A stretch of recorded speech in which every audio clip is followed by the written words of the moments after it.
Alrighty, ladies and gentlemen, it's time for us to have a bit of a conversation. And the conversation we're going to be talking about today is, of course, the second character that's going to be arriving in version 2.4. And just like every second character on every single patch, we're going to be having a bit of a breakdown of the unit prior to their release available on the Crossing Stars page. So with that, why don't we go ahead and just take a look at her kit, talk about some of her existing synergies, and whether or not, depending on the state of your roster, she's worth all of the pulls. Because boy, oh boy, I think a lot of people, especially after the 2.4 quest, are very, very, very enamored with her design, enamored with her personality, and want to think about, where they can slot her in. Because I think for a lot of people, she's turned into a must-pull unit. Not because of her strength, but because of her story integration. Because boy, oh boy, they did a great job with her. Let's go ahead, let's get ourselves started by taking a look at her initial skill set. And I think it's going to be really important for us to start with something in particular first, and that's actually going to be her outro skill. And this outro skill over here, ladies and gentlemen, it's kind of indicative of what her best teammates are going to be. The incoming Resonator will have their fusion damage amplified by 20% and their basic attack damage amplified by 25% for 14 seconds or until the Resonator is switched out. What this means is that she's naturally going to have best in slot synergy with two characters in particular. And those two characters are going to be Encore as the free-to-play standard unit and Brant. Yes, sirree. Brant is going to have his best in-slot buffer. Because, ladies and gentlemen, this works perfectly with their damage profile, and both of those existing units are actually, in the current state of the game, they have Sanhua as their best in-slot buffer. But Sanhua only has a 38% basic attack. And so this, as a whole, is about 7% higher. So that's just her outro skill. Now let's start looking at some of the more important parts of her kit, starting off with her, let's just start off with her normal attack and then kind of like go from there. So she's going to have a bunch of different movesets over here. She's going to perform up to 4 consecutive attacks. They're all going to deal fusion damage. And then after the third basic, she can press the normal attack at the right time to cast her mid-air attack. And as we're all familiar, ladies and gentlemen, when it comes to mid-air attacks, the more characters with mid-air attacks you have on your team, the easier it is to swap cancel or quick swap with other units that have mid-air attacks. And you want to know who has mid-air attacks? Brant and Chang Li. They both have a fuck ton of mid-air attacks. And so her having them built into her kit is basically going to give her a lot of synergy with those units. And you can kind of see where the best in slot team is forming, right? Brant, Lupa, and Chang Li. That's kind of like where it's all turning out. And so after a dodge counter, basic attack Starfall, resonant skill She-Wolf's Hunt, or resonant skill Feral Fang, that means she has 2 possible resonant skill casts, probably related to her Forte Circuit. She can press the normal attack at the right time to cast the second one, and then after the third one, go up into the air, do all of that stuff. She's got a regular heavy attack, don't think it matters too much, but then also an enhanced one. And so when Wolf Flame reaches 50 points, which is probably her Forte Circuit, when Wolf Flame reaches 50 points, mid-air attack stage 3 will be replaced by mid-air attack Fire Strike. And so that mid-air attack that she can advance to in the middle of her basic attack chain can be buffed, right, by a different one, once she has her Forte Circuit at 50 points. So that's going to basically... Oh, sorry, wait a second. Holy shit. Wait, why is her skill so fucking long?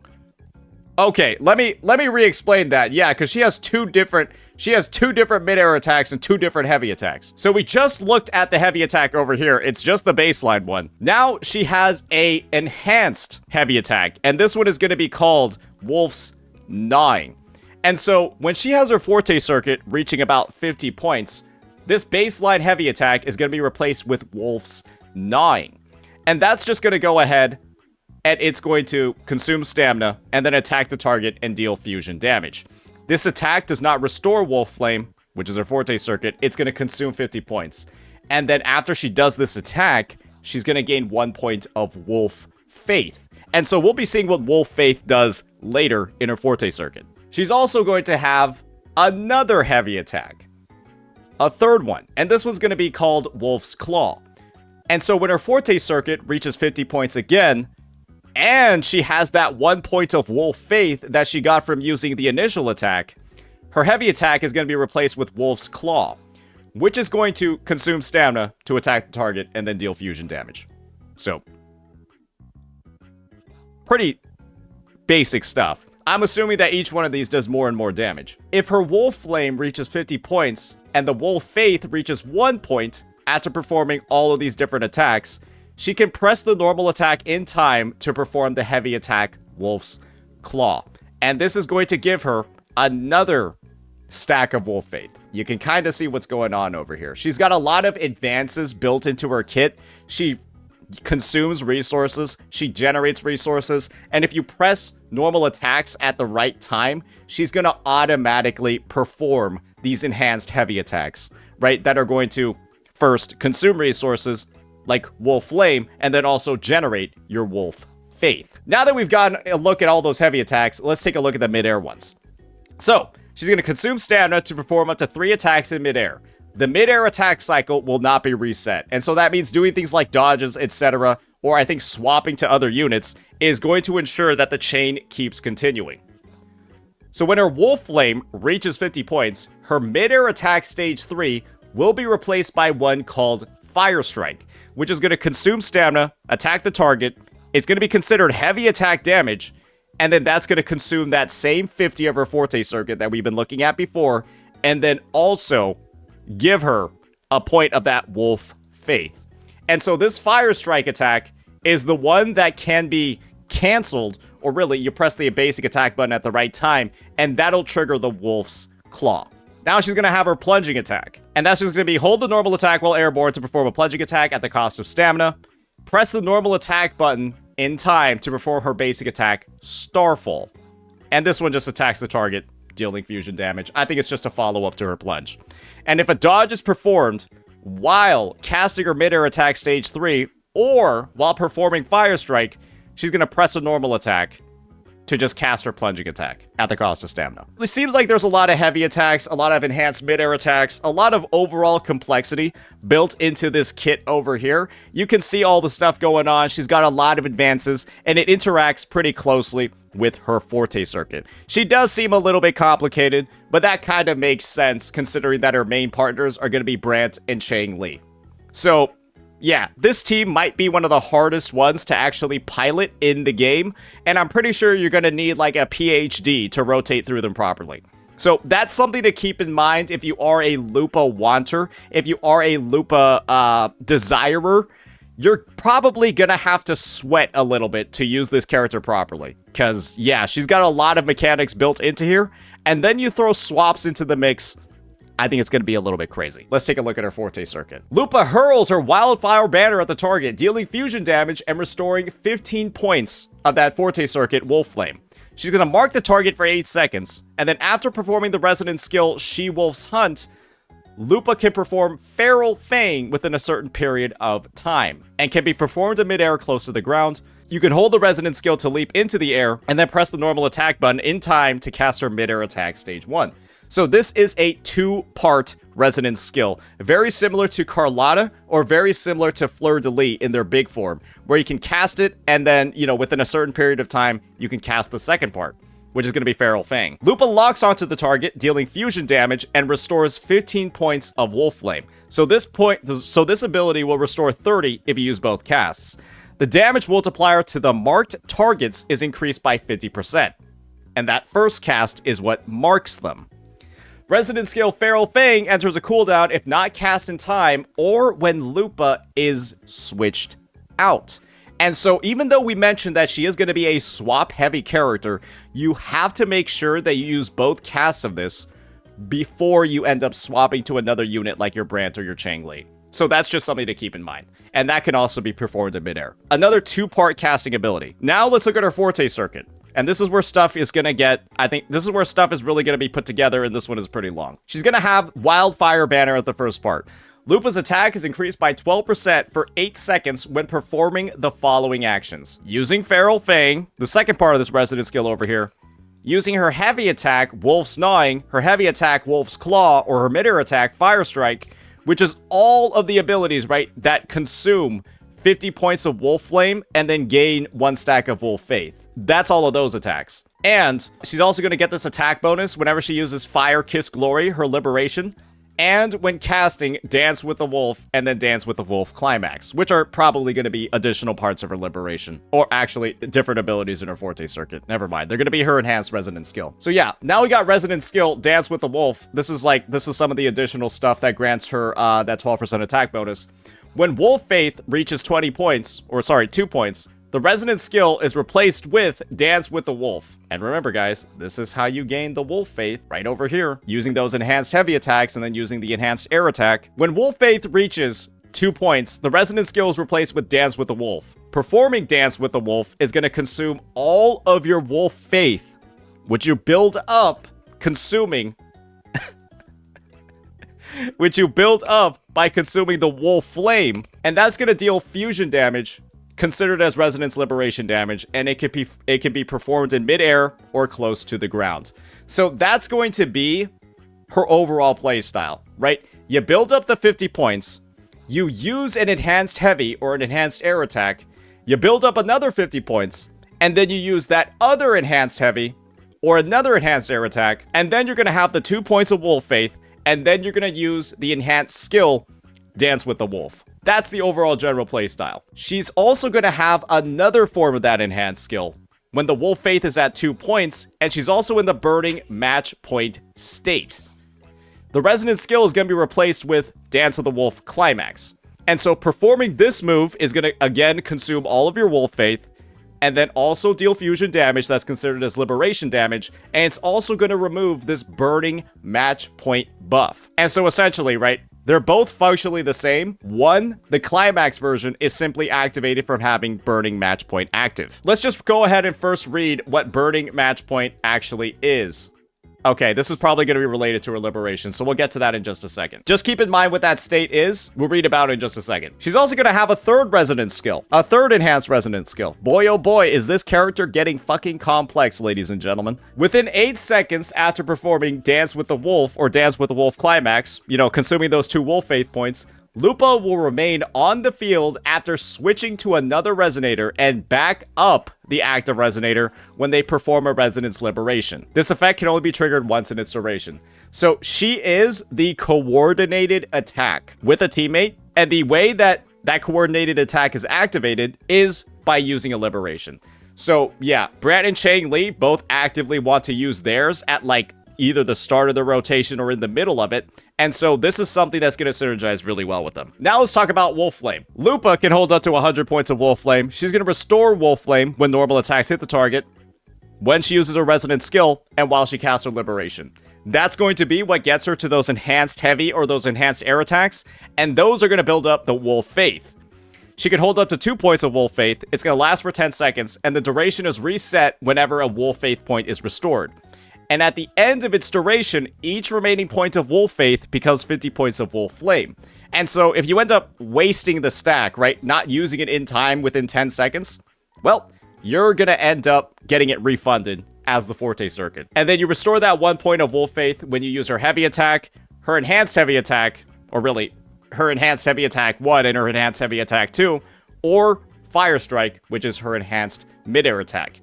And all of these 3 attacks, they're going to cost 50 Wolf Flame each. So you can see over here, the character might seem really complicated at first, but I think in actual gameplay, when you see how the Forte Circuit is moving, I don't think it's going to be that overall too tricky. Now let's look at her liberation. Alright, so she's going to attack the target, deal fusion damage, and then performing this attack is going to consume all of her Wolf Faith and restore 100 points of Wolf Flame. So you might notice, well, if it's consuming all the Wolf Faith, you might want to use it at the start of your rotation.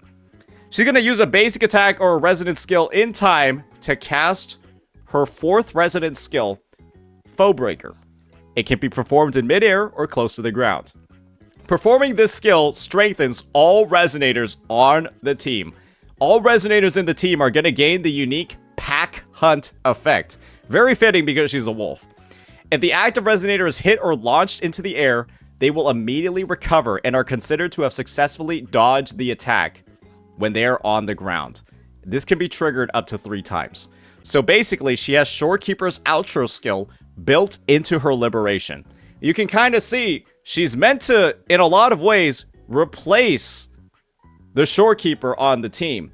And with Brant going ahead and providing healing and shielding, well, it seems like you won't really need her anymore. Now let's read what Pack Hunt does. Resonators with Pack Hunt gain a 6% attack increase and a 10% fusion damage bonus when they attack Overlord class or Calamity class targets. Kind of interesting differentiation over here. I don't think that they needed this specification.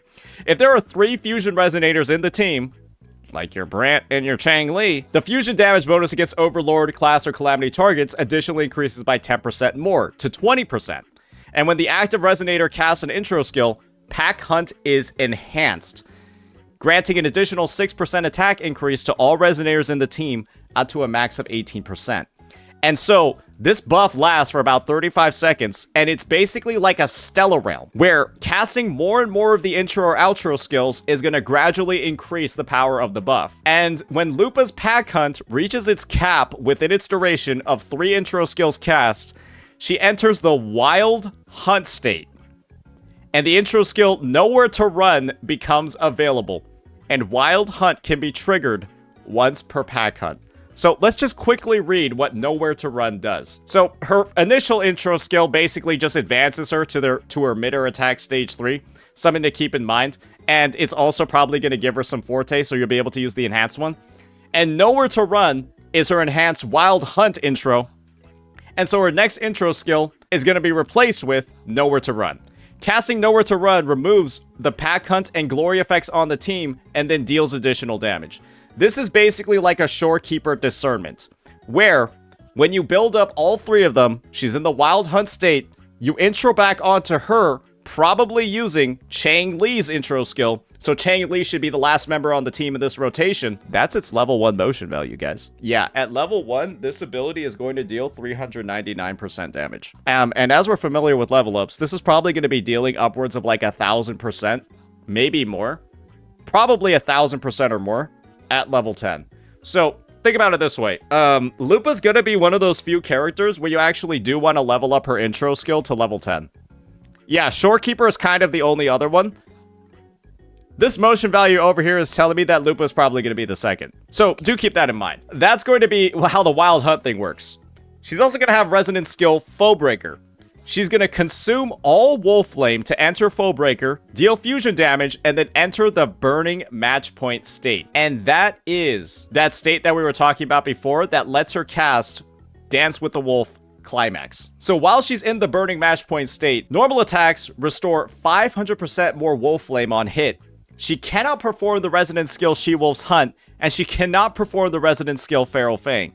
So these ones straight up do not become available. She only gains access to the resonance skills Dance with the Wolf, or really Dance with the Wolf Climax. This is basically how her rotation, in my opinion, is going to work. Lupa will enter the field with an intro skill, immediately cast her Liberation to consume all Wolf Faith and generate 100 points of Wolf Flame, and then enter the Burning Match Point state by using Foebreaker. That's going to consume all of her Wolf Flame, and so you're going to have 0 stacks of Wolf Flame and 0 stacks of Wolf Faith. However, because your normal attacks are going to restore 500% more Wolf Flame on every single hit, you're just going to use all of those attacks, gain 50 points, and then either use the heavy attack, or you're going to use the mid-air attack, right? The Fire Strikes, or the Wolf's Gnawing and the Wolf's Claw. Then you're going to build up to 2 points of Wolf Faith by using either of those 2 abilities twice. And then once that's ready to go, you're going to use Dance with the Wolf Climax. And that's going to be her on-field rotation to generate her outro skill, right? And then go buff the Brand. But likely during the Brand's rotation, you're going to be doing things like swapping to her, right? To use this baseline resonance skill She-Wolf's Hunt, to use the Feral Fang, right? And then probably trigger at some point, right? A couple more of these like regular Dance with the Wolves by swapping to her across another DPS's rotation on the team, like the Brant or the Chang-Li, by swapping to them, right? And then using her regular skills that way. Or you could just decide to give Brant uninterrupted field time, where he is fully leveraging this outro skill buff and then just dealing damage that way, right? Because if you're swapping to her during Brant's rotation, Brant is going to lose this buff. And so you have a lot of different ways of playing this team. You could play it more sweaty or quick swappy, where she's going ahead and she's actually using these abilities.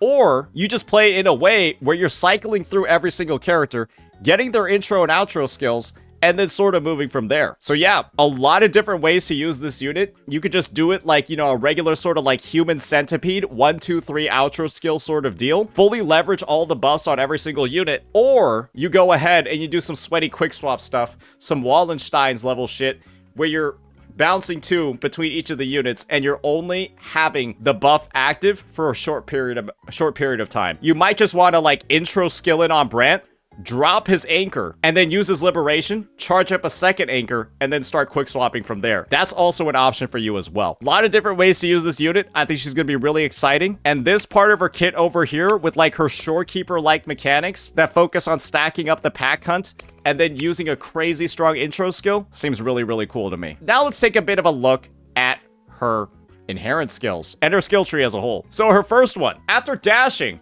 for 2.5 seconds, Lupa enters a sprint. The next basic attack is replaced with basic attack Starfall, and she gains increased resistance to interruptions while casting heavy attack Wolf's Gnawing, heavy attack Wolf's Claw, and mid-air attack Fire Strike. And so it looks like she's a replacement for Inferno Rider, because you won't be able to use Inferno Rider on her new set.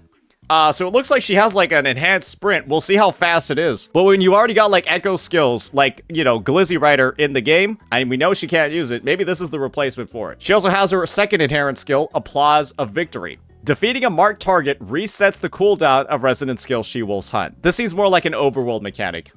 I don't really think you're going to get too much out of it in the Tower of Diversity. But maybe this is also a Weewa mechanic as well. Actually, this will be really good in Whimpering Wastes. While you're like swapping to and from her. She's also going to have this buff called Glory as the second part of the inherent skill. So, casting her Resonance Liberation is going to give Glory for 35 seconds. Attacks of all the Resonators in the team will ignore 3% of the target's fusion resistance. And for each fusion Resonator in the team other than Lupa, this effect increases by 3% up to 9. And when there are 3 fusion Resonators in the team, they ignore another 6%. So this is 15% fusion resistance reduction just built into her kit if you have 3 fusion resonators in the team. And so, as you're all beginning to see, she is basically designed as like the fusion version of Shorekeeper that also happens to deal like a fuck ton of damage. I am 100% certain that this will probably be the best team in Weewa. It's a mono fusion team, and it looks like it's actually going to be really, really, really strong. You know, she's got all of like the DPS sets going on with this, and I do feel like the team that you will want to run overall, it's pretty clear. I've been saying it the whole time, right? Pretend Encore is Lupa. You're going to want to order your outro skills probably this way. Chang-Li, then Lupa, and then Brant. Chang-Li is going to buff the Lupa. Lupa with her basic attack and fusion buff is going to buff Brant. And then Brant with his fusion resonant skill is going to buff Chang-Li. And then the cycle kind of goes that way. And the best part about all of this is that it seems like, from what I'm reading over here, Lupa's rotation shouldn't really be that long. It really shouldn't be that long because she has to make use of Chang-Li's outro skill buff, which only lasts 10 seconds. It literally only lasts 10 seconds.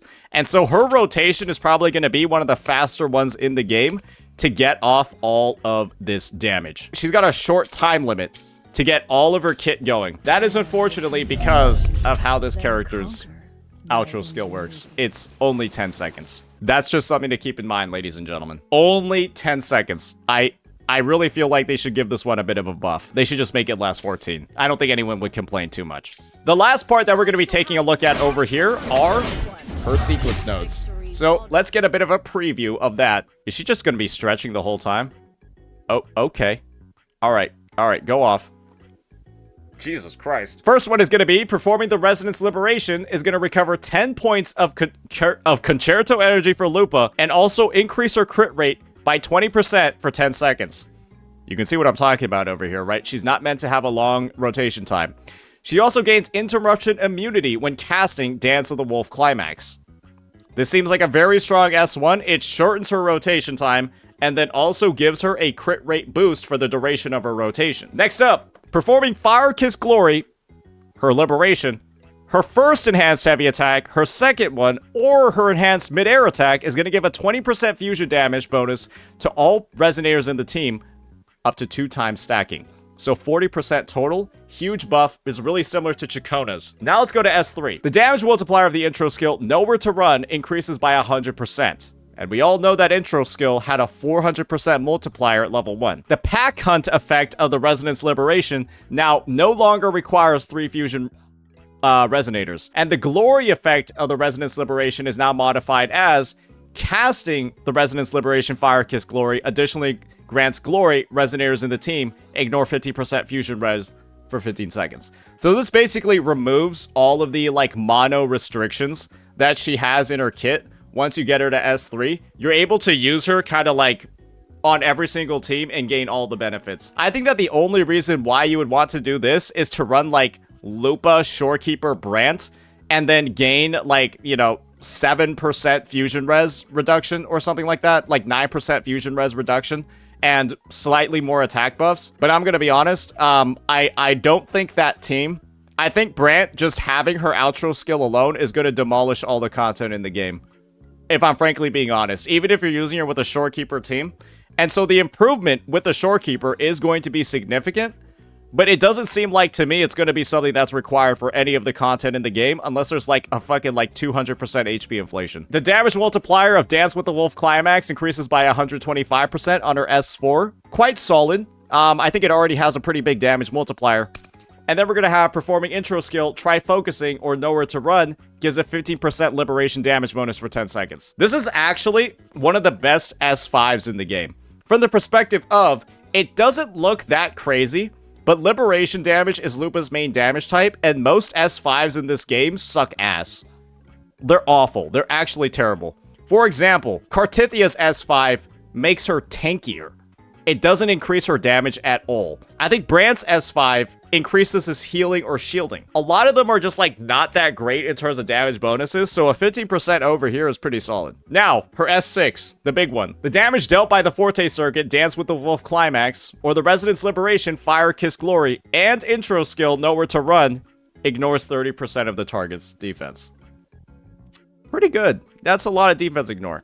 And so the Resonance skill Feral Fang is also going to restore 100 points of Wolf Flame on the target hit, which basically is going to ensure that her rotation can just go through no matter when you're casting it, because you need 100 points of Wolf Flame to get the Wolf Faith and then unlock her enhanced Resonance skill. And Forte Circuit Dance with the Wolf is replaced with Dance with the Wolf Climax, and this can be performed even when Lupa doesn't have Burning Match Point. This basically ensures that Burning Match Point is kind of like up 24/7, because you're always going to have a shit ton of Wolf Flame available to cast it. That just makes her rotation available whenever she kind of wants. So, the last thing that I wanted to take a look at is some of the motion values over here. And you're seeing that having Dance with the Wolf Climax, it kind of does have a significantly higher motion value than the regular Dance with the Wolf, but it's not like a crazy amount. Her coordinated attack off field doesn't look that impressive at level 1, but it's something, right? And it should be a cool animation to see across gameplay. But yeah, I have to say her kit as a whole looks extremely, extremely complex. It looks like there's a lot of different layers to it. And I think the main thing is, she's probably one of the most fun, multi-layered units we're going to have in the game. From the perspective of, I think she's going to have, obviously, a lot of clear synergy with triple fusion teams, but she's also going to have a lot of variability as well with the quick swap rotations. Because I think that with all of her mid-air attacks, her clear synergy with Brant and Chang Li, there's going to be a lot of potential in maximizing the team's damage output, even if you're not, you know, really focusing on either maximizing those fusion buffs or the effect of the intro and outro skills. I'm excited to see how she plays. I'm excited to see how she functions, because I do think that Kuro's done a great job of introducing her in the story, right? Great job of making her a very fun character to, very fun character to, you know, build the lore around. But I think a lot of people should wait and see how she performs and what her rotations are looking like and how her overall complexity is before, you know, making the decision to pull on her. Because I think that she's a unit where you could potentially have some buyer's remorse if you're not fully aware of what you're getting yourself into when it comes to actually using her. I would just say maybe wait for some of the gameplay first, wait to see how she functions, and then make the decision to pull. She could turn out to be a bit like a Chang Li, where she could be too complex for most players to initially use in the first place. And that can lead to a lot of buyer's remorse, especially if you're doing things like S0R1, S3R1, all the stuff like that. Hopefully this overview was helpful. Let me know what you all think. Peace.